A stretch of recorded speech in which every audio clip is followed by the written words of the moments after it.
sejak kebangkitan ulama bersama pengikut-pengikutnya istiqomah dan setia jaga akidah dan sunnah Rasulullah.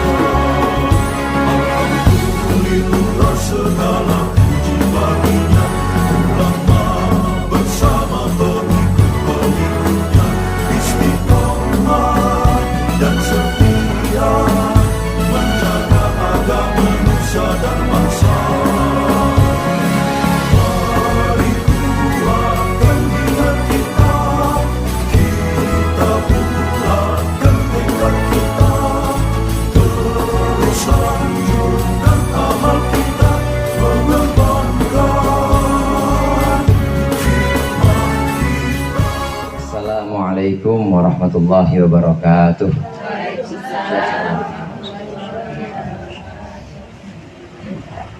Al-Fatihah.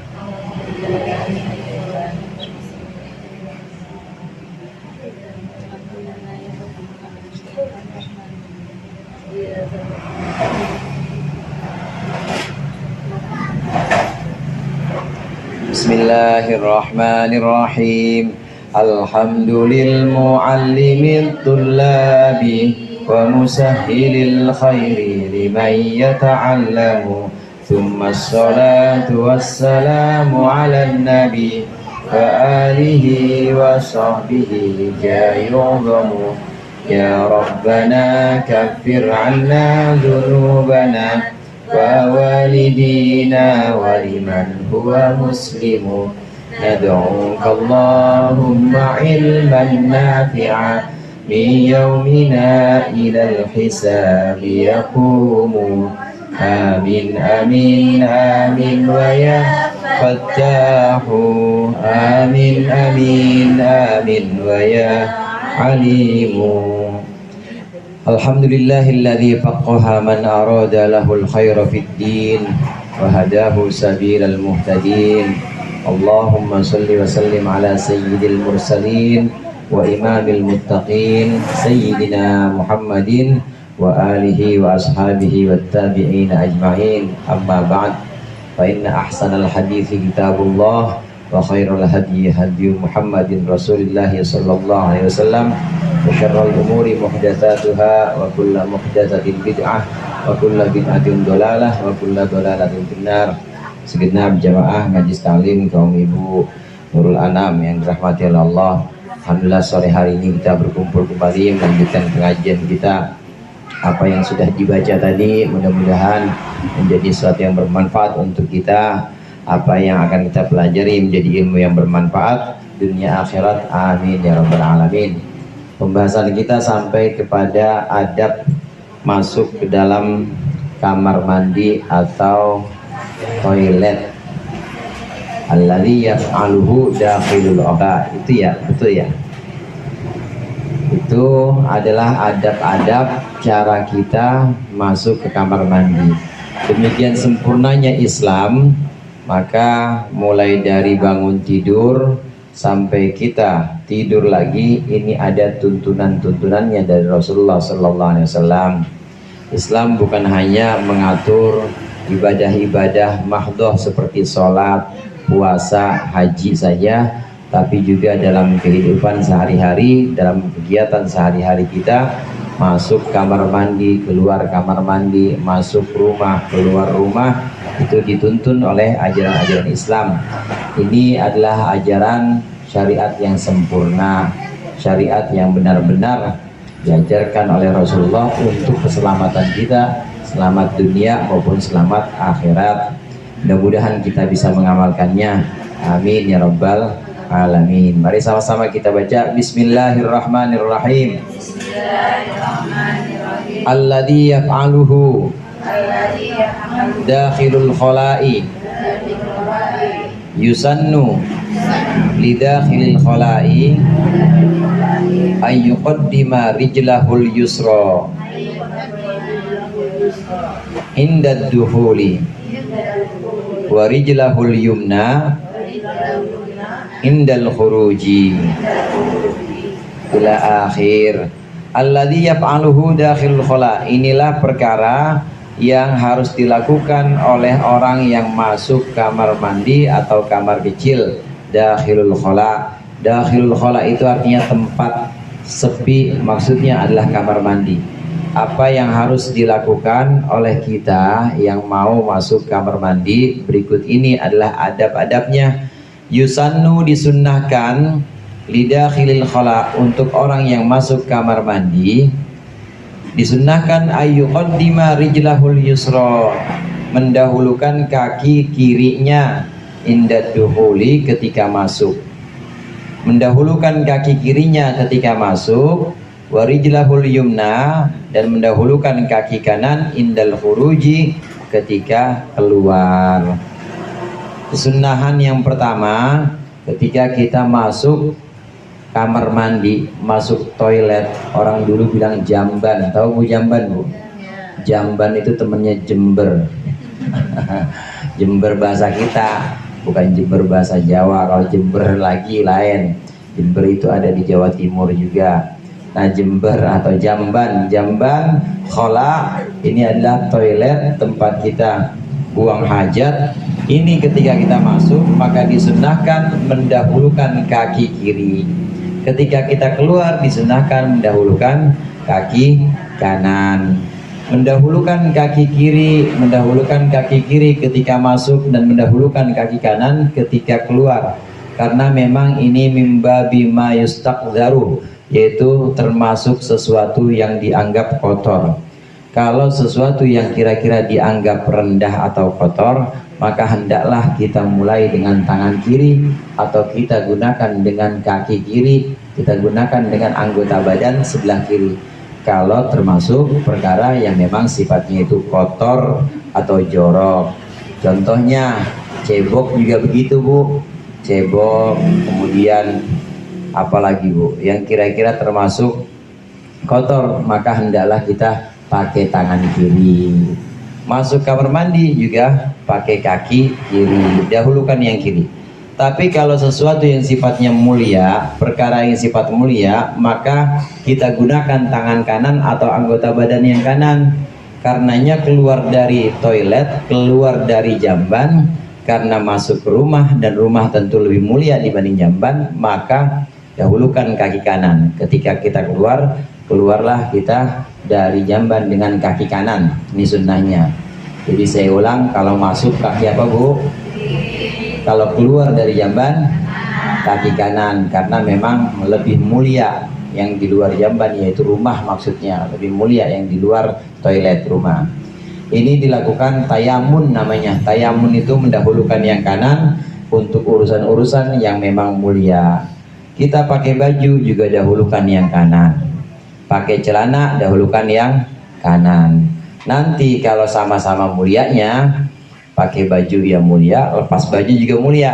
Maka kebalikannya, kalau kita pakai kanan, maka kita lepas kiri dulu, begitu. Sama halnya orang dalam satu masjid misalnya. Masjid kan biasanya ada ruang-ruang. Yang satu ini ruang tempat perempuan misalnya jamaah. Satunya lagi ini tempat son atau tempat perabotan. Tapi itu masjid dan semuanya masih tempat suci. Bagaimana kita keluar masuk ke tempat-tempat yang mulia itu padahal sama-sama masjid? Maka awalnya aja. Awalnya kita apa? Awalnya yang penting kita masuk kanan dulu. Yang penting kita masuk kanan. Nah, begitu kita pengen pindah ke ruang yang lain, kiri. Nanti pengen pindah ke ruang yang lain lagi, kanan lagi. Ini menurut satu kaul atau satu pendapat ulama. Nah, ada yang lebih mudah, asal sudah masuk dalam masjid atau tempat yang mulia. Awalnya kita masuk masjid apa dulu, Bu? Kanan dulu apa kiri dulu? Kanan. Ya udah, asal udah di dalam masjid, mau lewat mana aja atau mau kaki mana aja, ke tempat manapun, asal masih di masjid, maka boleh-boleh aja. Yang penting awalnya. Ini pendapat yang kedua. Kalau pendapat yang pertama tadi, berarti kita harus lihat-lihat awalnya kita pakai apa. Awalnya kanan, ya berarti nanti melangkah yang kiri. Atau pendapat yang kedua ini mempertimbangkan mana yang lebih mulia. Contoh di Masjidil Haram. antara Ka'bah dengan Masjidil Haram, dua-duanya kan lebih mulia. Dua-duanya kan sama mulia, maksud saya. Mulia, dua-duanya itu adalah sesuatu yang mulia. Bagaimana kalau kita masuk dalam Ka'bah? Udah pernah belum Bu masuk Ka'bah? Belum pernah? Sama saya juga. Belum pernah, megang doang. Masuk Ka'bah, mana lebih mulia antara bangunan Ka'bah dengan Masjidil Haram? Lebih mulia Ka'bah. Maka ketika masuk Ka'bah, kaki kanan. Nanti keluar dari Ka'bah, meskipun itu Masjidil Haram, kaki kiri, karena lebih mulia Ka'bah dibanding Masjidil Haram, dibanding masjid yang ya selebihnya itu. Yang lebih mulia adalah Ka'bah. Ini namanya tayamun. Tayamun itu menggunakan bagian anggota kanan untuk sesuatu yang mulia.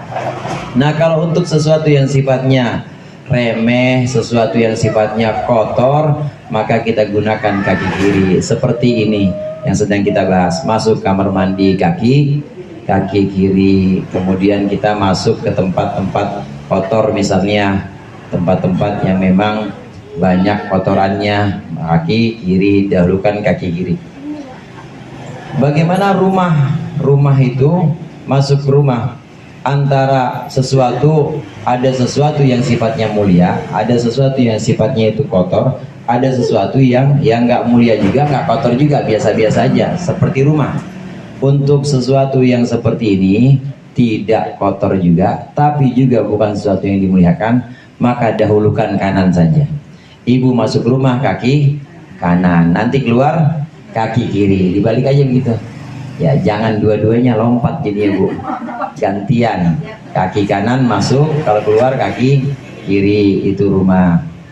Nah, tempat-tempat yang memang bukan tempat mulia tapi juga bukan tempat kotor, maka kita samakan dengan tempat yang mulia. Masuk kaki kanan dulu.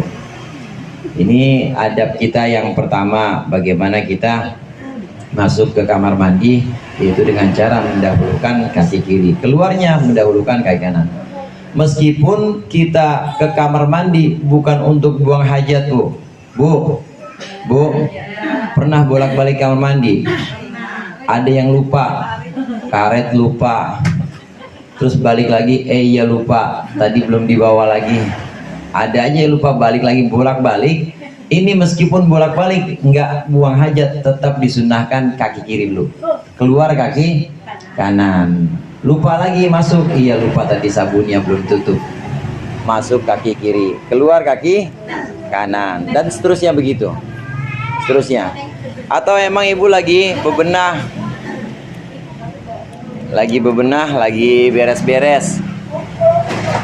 Kalau memang lagi beres-beres, ya lagi ada yang dirapihin, bolak-balik kamar mandi aja, maka tetap meskipun kita tidak buang hajat, masuk kamar mandi kaki kiri, keluarnya kaki kanan. Ini disunahkan seperti itu.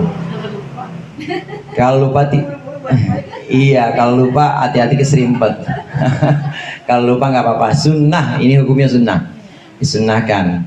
Kalau terutama kalau kita buang hajat, karena memang ada doanya. Kalau kita buang hajat, memang ada keperluan untuk menuntaskan hajat kita, maksudnya buang air kecil atau buang air besar, maka jangan sampai lupa kaki kiri dulu, keluar kaki kanan. Kata Rasulullah SAW, man bada'a birijlihil yumna qabla yasarihi idza dakhala al-khala ubtuliya bil faqr. Orang yang memulai masuk kamar mandi dengan kaki kiri, maka akan Allah uji, akan Allah kasih cobaan dia, akan Allah kasih ujian dia dengan kefakiran. Artinya kalau kita biasain masuk kamar mandi kiri, masuk kamar mandi besok kiri lagi, masuk kamar mandi besok kiri lagi, dibiasain, itu nanti bisa menyebabkan fakir Bu. Tahu fakir Bu?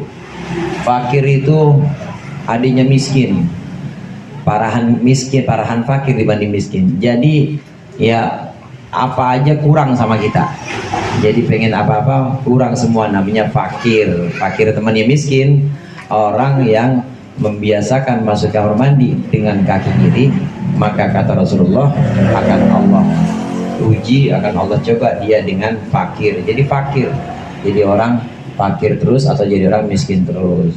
Kalau yang sampai sekarang kok masih kayaknya belum cukup-cukup. Kembali ngomongnya Kenapa? masuknya harus kiri kanan. Ibu ngantuk kali ah. Masuk kaki kiri. Masuk kaki kiri. Iya, saya ngetes ibu aja kali. Masuk kaki kiri, keluar kaki kanan. Kata Rasulullah, orang yang membiasakan masuk kamar mandi, masuk kaki kanan, itu maksudnya. Yang membiasakan masuk kaki kanan itu akan Allah uji dengan fakir. Akan Allah uji dengan kefakiran. Kalau sampai sekarang ibu utang masih banyak aja, banyak yang gak kebeli, kali-kali aja iya ternyata masuk kamar mandi kaki kanan mulu. Ya jangan. Jadi dahulukan yang mana ketika masuk kamar mandi bu? Dahulukan yang kiri, keluarnya baru kanan. Kemudian kesunatan yang berikutnya, wala yahmilu qur'anan wala syai'an fihi dzikrullahi au dzikru rasulihi. Janganlah dia membawa Quran, itu kurang kerjaan memang. Bawa Quran ke tempat kotor kamar mandi. Wala syai'an fihi dzikrullah, dan juga tidak membawa sesuatu yang di dalamnya menyebutkan nama Allah au dzikru rasulihi, atau menyebutkan nama Rasulullah sallallahu alaihi wasallam. Nggak boleh kita bawa sesuatu yang ada Qur'annya ke kamar mandi, nggak boleh. Kemudian juga yang ada nama Allah misalnya, walaupun bukan Al-Quran tapi ada nama Allah atau nama Rasulullah, nggak boleh. Kalau ibu punya bros, tahu bros bu? Apa sekarang namanya pin? Pokoknya hiasan. Di situ ada nama Muhammad misalnya, Sallallahu Alaihi Wasallam, maka nggak boleh dibawa ke kamar mandi. Apalagi itu Al-Quran, tidak boleh. Gimana kalau namanya ini sebenarnya nama suami saya, Ustadz? Suami saya kan namanya Muhammad Khairul Anam. Muhammad. Nah kalau yang dimaksud adalah Muhammad bukan Nabi Muhammad, tidak apa-apa, tidak makruh. Tapi kalau jelas-jelas di situ Muhammad Sallallahu Alaihi Wasallam maksudnya adalah Nabi Muhammad, maka tidak boleh. Bu, cincin Nabi Muhammad itu batunya ada tulisan Muhammad Rasul Allah, Muhammad Rasulullah tulisannya. Nah itu Rasulullah asal masuk ke kamar mandi pasti dicopot oleh beliau karena ada nama Muhammad di situ dan juga ada nama Allah di situ. Ada penyebutan nama Allah dan utusan Allah, maka tidak boleh dibawa kamar mandi. Kalau yang sesuatu sifatnya boleh jadi itu nama Nabi, boleh jadi itu juga bukan nama Nabi, boleh jadi itu nama Allah, boleh jadi itu juga bukan nama Allah, maka itu tetap dianjurkan hati-hati. Karena khawatir kalau yang dimaksud itu adalah nama Allah. Contoh yang nama orang atau nama Nabi sebenarnya nama orang seperti tadi Muhammad. Ini Muhammad bisa Muhammad nama Nabi, bisa Muhammad nama orang ceger misalnya. Tapi kalau seperti itu lebih baik hati-hati kalau saya dibawa. Kita nemu ada cincin namanya Muhammad, oh ini punya Bang Muhammad nih, meskipun itu punya Bang Muhammad namanya Muhammad, tetap jangan, kalau bisa jangan dibawa. Begitu juga satu nama yang memang bisa jadi itu nama Allah, bisa jadi bukan nama Allah. Misalnya apa? Misalnya Muhaimin, Bu. Ibu, Muhaimin itu nama Allah. Muhaimin itu nama Allah. Tapi Muhaimin bisa juga Caimin. Kalau yang dimaksud itu emang Caimin, nggak apa-apa dibawa kamar mandi. Muhaimin PKB misalnya, bawa aja kamar mandi, nggak makruh, nggak apa-apa. Tapi kalau nggak ada batasan apa-apa, Muhaimin gitu-gitu begitu aja, hati-hati. Khawatir yang dimaksud adalah nama Allah, maka lebih baik dijauhkan dari kamar mandi atau dari tempat kotor. Jadi jangan membawa Al-Quran, jangan membawa sesuatu yang di dalamnya ada penyebutan Al-Quran atau penyebutan nama Nabi Muhammad Sallallahu Alaihi Wasallam. Wala yabulu fima in rokidin. Adab yang berikutnya, janganlah kita buang air kecil. Yabulu itu buang air kecil, nguyuh bahasa Jawanya. Dalam air fimain, dalam air rokidin yang berhenti atau air yang tidak mengalir. Wa qalilin jarin, atau air yang sedikit, jarin yang mengalir. Kita masuk kamar mandi, ini boleh jadi khola, ini boleh jadi kamar mandi yang memang seperti sekarang, zaman-zaman kita ini. Boleh jadi zaman dulu. Zaman dulu itu orang kalau mau ke khola atau ke jamban nggak kayak sekarang, Bu. Jadi biasanya ke kebun. Tahu boy lah ngalamin apa enggak sama Bang Anam? Ke kebun. Nah di kebun itu paling ada biliknya. Memang iya habis cubluk. Biasanya itu nggak full tutupnya. Memang tuntunan syariat. Tuntunan syariat itu untuk menutup tempat kita, disunahkan menutup, memang menutup tempat kita saat kita buang air itu 3 dirok atau sekitar 120 cm. 1 meter lebih 20 dah. Itu udah cukup. 1 meter lebih 20 asal udah ketutupan sini kita, dada kita, maka udah cukup untuk jadi tempat buang air kecil atau tempat buang air besar. Nah kalau seperti itu, zaman dulu ini, kita bicara zaman dulu, meskipun sudah ditutup, kita sudah sampai di tempat buang hajat. Pesan yang berikutnya di sini, janganlah kencing di air yang berhenti atau tidak mengalir, jangan. Atau air mengalir, tapi air mengalir yang sedikit. Air mengalir yang sedikit, ngalir cuma yang ngalir sedikit, maka jangan. Begitu juga air yang berhenti, air yang tidak mengalir. Kecuali air yang tidak mengalirnya itu banyak, kayak empang zaman dulu. Boleh, tidak ada kemakruhan maksudnya.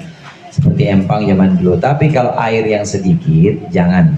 Karena air yang sedikit itu, ya, di air yang sedikit itu dikhawatirkan ada najis yang bisa nyiprat ke kita lagi. Begitu juga air yang sedikit mengalir, jangan juga.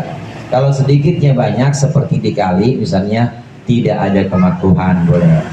Larangan ini, larangan tidak boleh kencing di air yang sedikit mengalir atau air banyak atau air yang tidak mengalir. Ini larangannya larangan makruh, Bu. Larangan makruh. Dan kemakruhannya lebih kuat atau kemakruhannya makin makruh lagi kalau di malam hari. Kita tahu makruh, haram itu kan bertingkat-tingkat. Keharaman itu bertingkat-tingkat. Seperti contoh misalnya, kemakruhan juga bertingkat-tingkat. Keharaman seseorang melihat melihat yang bukan mahram dan keharaman menyentuh yang bukan mahram tentu beda. Pasti keharamannya lebih haram dan lebih berdosa yang menyentuh ketimbang cuma ngelihat doang. Namanya bertingkat-tingkat. Begitu juga kemakruhan. Makruh itu juga bertingkat-tingkat. Buang air kecil atau pipis di air yang tidak mengalir atau di air mengalir tapi sedikit, ini makruh. Dan kemakruhannya lebih makruh lagi kalau malam hari. Kenapa? Karena kata Rasulullah, dalam malam hari air-air yang seperti itu yang tidak mengalir itu adalah tempatnya jin, Bu. Tempatnya apa, Bu? Tempatnya jin. Kasihan sama jinnya.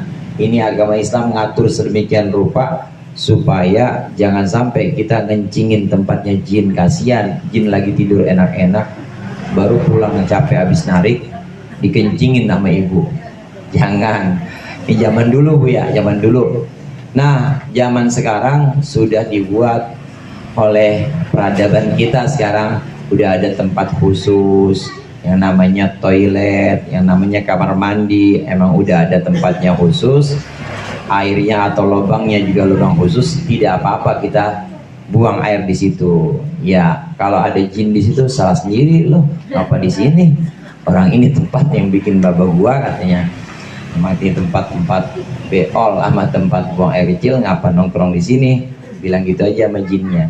Tapi kalau zaman dulu memang tempatnya adalah tempat yang tidak dibuat khusus untuk buang air, maka harus hati-hati. Lihat, jangan ada di air yang mengalir sedikit. Kalau mengalirnya banyak boleh.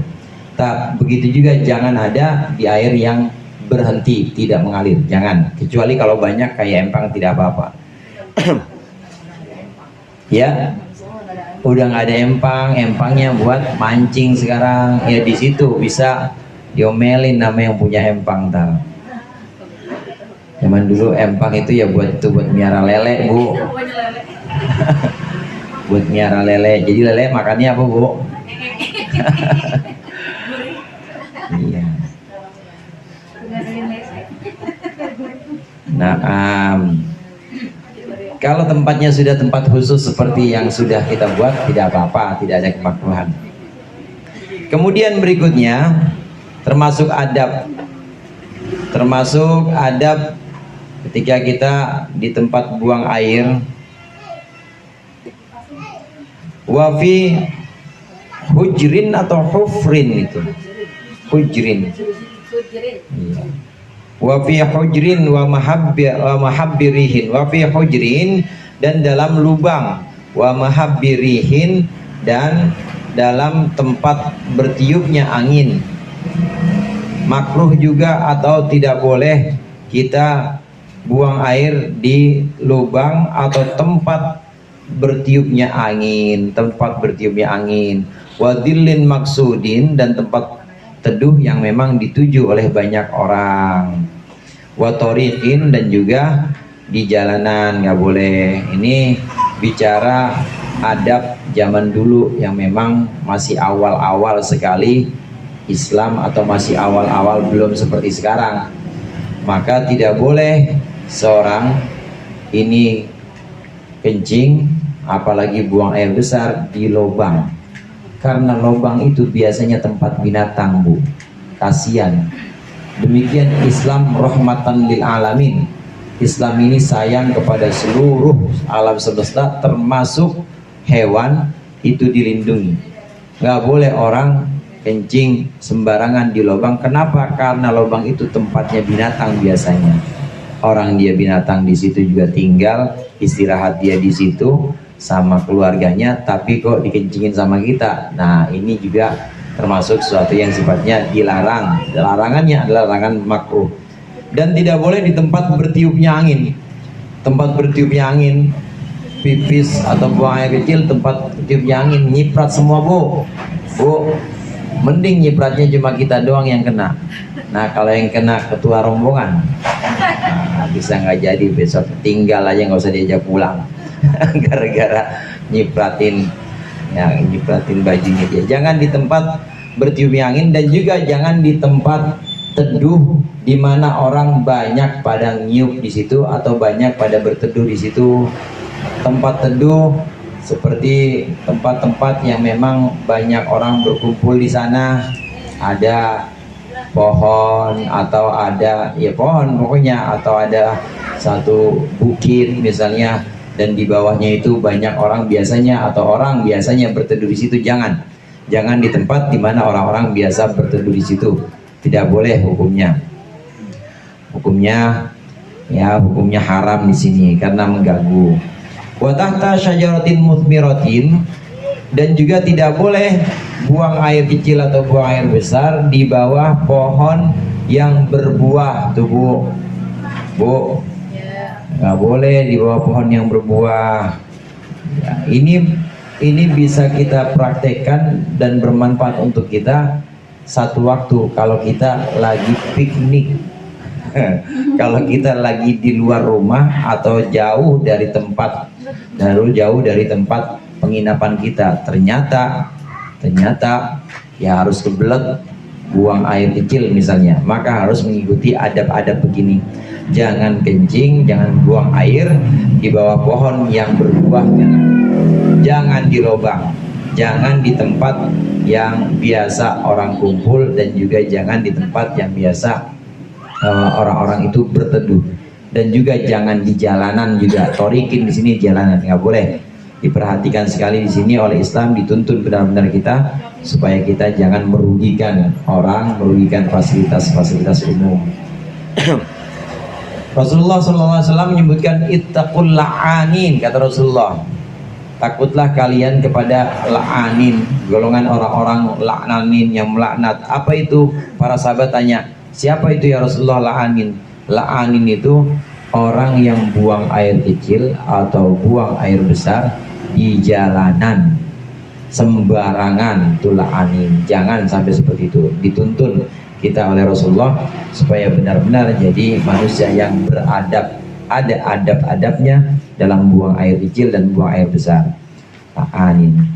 Para ulama membahas ini, tempat yang memang jadi tempat kumpulnya orang, tempat berteduhnya orang, atau fasilitas umum, ini harus dilindungi. Tidak boleh kita mengotorinya dengan hajat kita, nggak boleh kita kotorinya dengan kita buang air di sana, nggak boleh. Itu selama tempat-tempat itu adalah tempat-tempat yang mubah, apalagi tempat-tempat suci, nggak boleh. Tempat-tempat yang mubah di sini maksudnya ya orang-orang kumpul di sana memang untuk sesuatu yang sifatnya boleh, diperbolehkan. Ya orang cuma berteduh aja, ngobrol-ngobrol aja biasa. Nah, tapi kalau tempatnya ternyata tempat yang haram, maka para ulama bilang boleh. Bahkan ada yang mengatakan sunnah. Ada satu tempat nih bu, ada satu tempat, emang itu tempat judi. Orang tuh kalau judi, nah kalau mau kencingin aja, kencingin di situ. Bagaimana hukumnya kencing di situ? Kencing di situ hukumnya boleh. Bahkan ada ulama yang mengatakan sunnah. Kalau tempatnya tempat yang kotor, kotor ketemu kotor, bersih ketemu bersih. Ya, tempat-tempat yang tidak boleh tadi, yang dilarang, itu tempat yang sifatnya mubah atau tempat yang sifatnya suci. Tentu yang suci pasti nggak boleh. Yang mubah, di mana fasilitas umum, orang berjalan, orang berteduh, maka tidak boleh kita kotori. Tapi kalau tempat memang sarangnya maksiat atau tempatnya keharaman-keharaman, ulama mengatakan boleh buang hajat di situ, atau bahkan sunnah buang hajat di situ. Kalau boleh, mubah, itu berarti andai kebelet bu, adanya tempat begituan, udah di situ aja, mubah namanya. Asal jangan ada orang, ya ada orangnya. Kemudian kalau sunnah itu berarti nggak terpaksa, tapi ibu niat, itu namanya kalau sunnah. Dari rumah sengaja nggak mau buang air, tapi datengin tempat begituan, gua pengen berak di sana. Kenapa? Sunnah di tempat-tempat yang maksiat. Supaya apa? Supaya besok-besok kagak pada kumpul judi lagi. Besok-besok kagak pada kumpul di sana mabok-mabokan lagi. Itu ada ulama yang mengatakan demikian. Sedikit lagi di sini, wala yatakallamu, dan tidaklah dia berbicara. Adab dalam kamar mandi, adab dalam ruang kecil di mana kita membuang air kecil maupun air besar, maka kita disunahkan tidak berbicara, la yatakallamu, diam, tidak berbicara. Terutama ketika keluarnya sesuatu, artinya ketika kita menuntaskan itu jangan ngomong. Nah, ulama mengatakan kalau sudah selesai semua, maka tidak ada kemakruhan ngomong di situ. Tapi pendapat lain nggak begitu, kata ulama yang lain, nggak begitu. Selama masih ada di dalam kamar mandi, kalau memang meskipun udah tuntas, kalau memang dia masih ada di kamar mandi, tetap hukumnya makruh berbicara. Jadi bagusannya bagaimana? Bagusan diem aja. Haji, bersin bu, bersin kamar mandi. Terus gimana? Baca alhamdulillah dalam hati aja. Udah, yang dianjurkan zikir itu doang. Yang dianjurkan adalah zikir ketika kita bersin, itu dianjurkan. Itu pun dalam hati. Dari luar ternyata ada yang bersin lagi, alhamdulillah dari luar. Kita nggak usah jawabin yarhamukallah, nggak usah jawabin. Jadi cukup kita diam aja. Diamnya kita itu adalah ibadah, karena memang kita sedang dalam toilet, dalam kamar mandi. Makruh hukumnya berbicara, kecuali kalau memang darurat kalau memang menyangkut keselamatan kita atau keselamatan orang lain. Tadi saya sampaikan zaman dulu kan jamban itu atau kakus cubluk itu kan kelihatan Bu. Kelihatan palanya pasti kelihatan ya. Kelihatan. Nah lagi buang air, ibu ngelihat ada orang buta mau kejebur empang. Dia pakai tongkat begini. Maka ibu wajib ngomong, "Bang, awas jebur." Wajib, nggak boleh diem aja. Nanti ibu ngamal, berdiem aja, orang cebur beneran itu orang. Nah kalau kondisi yang seperti itu, maka tetap kita harus ngomong. Yang darurat menyangkut keselamatan menyangkut keselamatan orang, kita harus ngomong, jangan diam. Wa yusannulahu wa yughtiya rasahu, dan disunnahkan menutupin pala Bu, menutupi pala ketika kita masuk kamar mandi, pakai pala ya, pakai anduk ya, atau pakai apa namanya selain anduk jidah, apa namanya, slayer, pakai apa lagi, jangan kopi apa banyak, mana awing lagi mahal tuh Bu. Jangan anduk ya, anduk kecil, pokoknya tutupin pala. Sunnah menutupi pala ketika kita di kamar mandi, sunnah. Ketika kita qadil hajat atau buang hajat, sunnah menutupi kepala. Dan juga ada tambahan lagi, sunnah juga kita pakai sendal Bu, sunnahkan pakai sendal. Wajib muda, dan juga menjauh, maksudnya sunnah menjauh dari orang. Ini untuk kasus-kasus seperti dulu awal-awal memang biasanya terpisah antara rumah dengan tempat buang air itu kan terpisah. Nah maka dicari yang jauh, biasanya memang di kebun dan agak jauh dari rumah utama, karena mengikuti tuntunan ini. Wayastatiro, dan juga menutup yang dimaksud di sini adalah dengan satir atau dengan penghalang yang tadi saya sampaikan. Minimal itu 3 tiro atau 120 cm dah, itu sudah bisa menutupi kita dan sudah dapat kesunatan. Wa yastabri'a minal bauli, dan juga istibro. Istibro tahu Bu? Istibro itu gitu. Dehem. Udah selesai, kalau ibu udah selesai habis buang air kecil, maka disunahkan istibro 3 kali. Sekali, 2 kali, 3 kali, supaya tuntas semua, supaya keluar semua. Jangan udah selesai, udah wudhu, sholat, berasa ada yang keluar lagi, belum istibro itu namanya. Jadi disunahkan saat kita selesai pipis, istibro 3 kali, 3 kali, sampai benar-benar tuntas. Wa yaqra'u du'aan dukhuli wal khuruji, dan baca doa masuk dan doa keluar tentunya. Apal doanya? Apal, Allahumma inni a'udzubika minal khubuthi wal khaba'ith. Bacanya di luar sebelum masuk. Nah kemudian dah masuk kaki kiri, udah selesai semua, jangan lupa istibro. Habis istibro baru istinja, baru cebok. Istibro dulu baru cebok. Nah selesai semua, kemudian kita keluar baru baca alhamdulillahilladzi adhaba annil adha wa afani. Ini tuntunan dari Islam, bagaimana kita adab kita, supaya kita beradab, kita lebih punya peradaban. Itu kita diajarkan mulai dari masuk kaki kiri hingga keluar kaki kanan, dan juga doa, mulai doa masuknya diajarkan, keluarnya juga diajarkan, dan bagaimana kita di dalam kamar mandi, itu semua dituntun adab-adabnya dalam Islam, agama yang sempurna. Mudah-mudahan bermanfaat. Insyaallah kita lanjutkan pertemuan yang akan datang. Lebih kurangnya saya mohon maaf. Wallahul muwaffiq ila aqwamit thoriq. Assalamualaikum warahmatullahi wabarakatuh.